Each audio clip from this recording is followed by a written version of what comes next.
Hey, what's up YouTube land, fellow bass players? I just want to show off a new bass I was blessed with. Um, Little background story. I have about three jazz basses, and I have a Music Man, so I was looking for a good P bass, and I found it in this one here. This is a American Vintage 1963 Precision Bass reissue.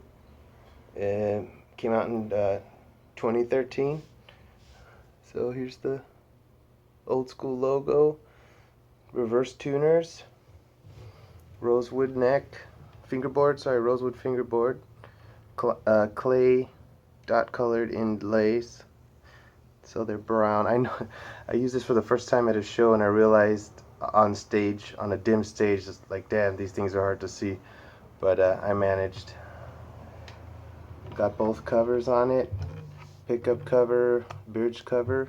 I don't have any foam under here. I'm keeping it free balling. Nice bright sunburst on it. Volume and tone. Got her plugged in right here, and we turn the volume down. Tug bar, tortoise shell. The reason they call it a tug bar is because it's under the strings, and the thinking was back in the day, bass players would hook their fingers here, tug on it while they're playing with their thumb, hence tug bar. Later in the 70s, they moved it up here, and it became a thumb rest. Here's the bottom, nice pickup peg. Back. The only thing wrong when I bought it was this little paint chip, but you can't even really tell unless I point it out. Serial number starts with V for vintage, 13 for 2013, and then the rest of the serial number. Nice maple neck.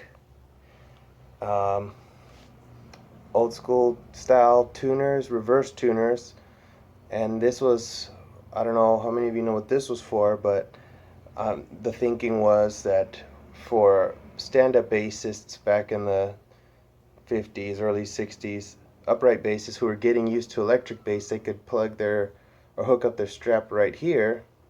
That way they could play it more in, an upright type position, and their strap was right here, coming from here over their shoulder. Yeah, so let's give it a little sound test. I have it plugged into my Fender Rumble 100 bass amp. So I'll have the tone knob wide open here. Play a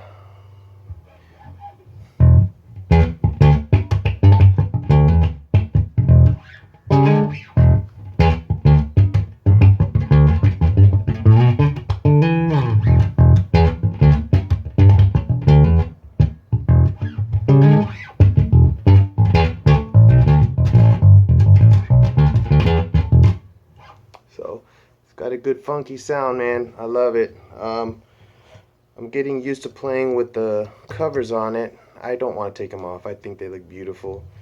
The only thing I can't do is kind of palm mute it and play with my thumb.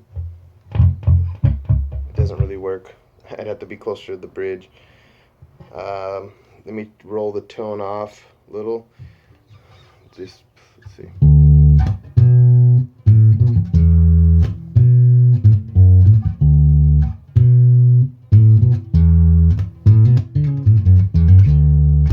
Cruising down the street Sunday afternoon style.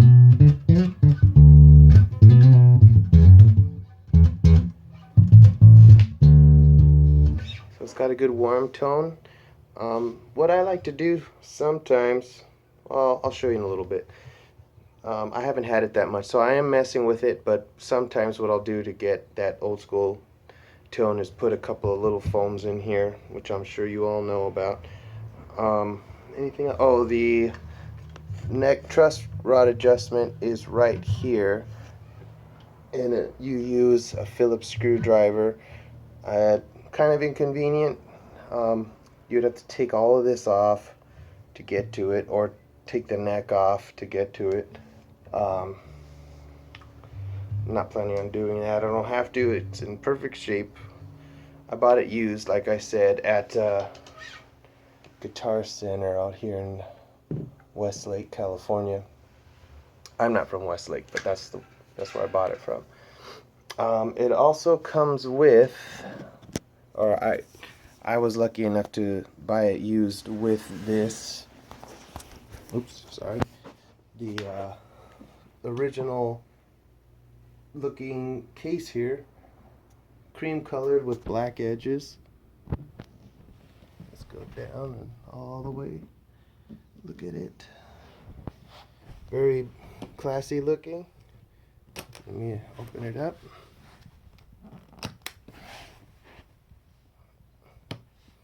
And it has a really nice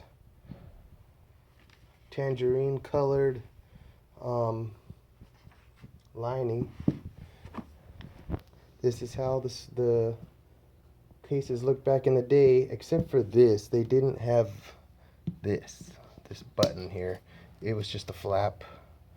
This is extra strap here.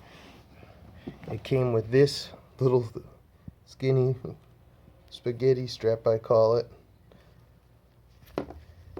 Vintage looking. These are those foams I was telling you about that I think I cut them out of an old guitar case, and I'll put them in the, I'll show you how I do it in a minute.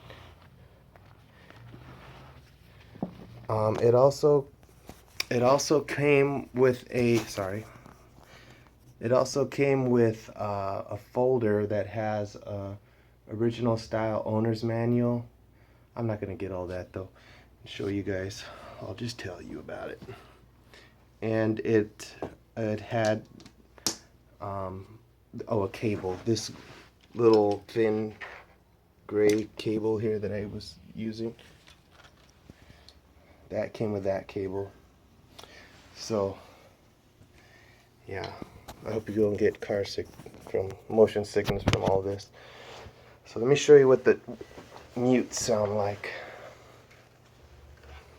What I like to do is I get two of them, just rectangular pieces, and I stick them one in between the D and G string and one in between the E and A string. Tuck them in a little bit. I actually was at an event where Lee Sklar and Bobby Vega were hanging out and talking bass, and Lee Sklar showed Bobby Vega that trick. So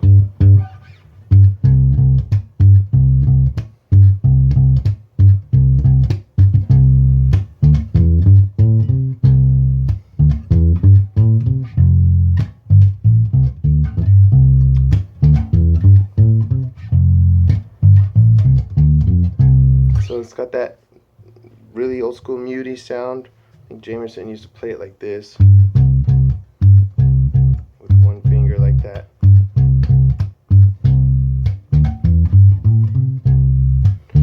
I've got sunshine on a cloudy day,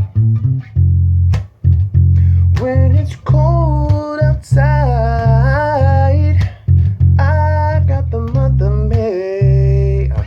Hard to sing and play bass. Working on it though. Anyway, hope you enjoyed this little video. I have some other reviewing some other basses that I don't own. One of them I don't own anymore, and other ones I just played at the store, and other random bass videos.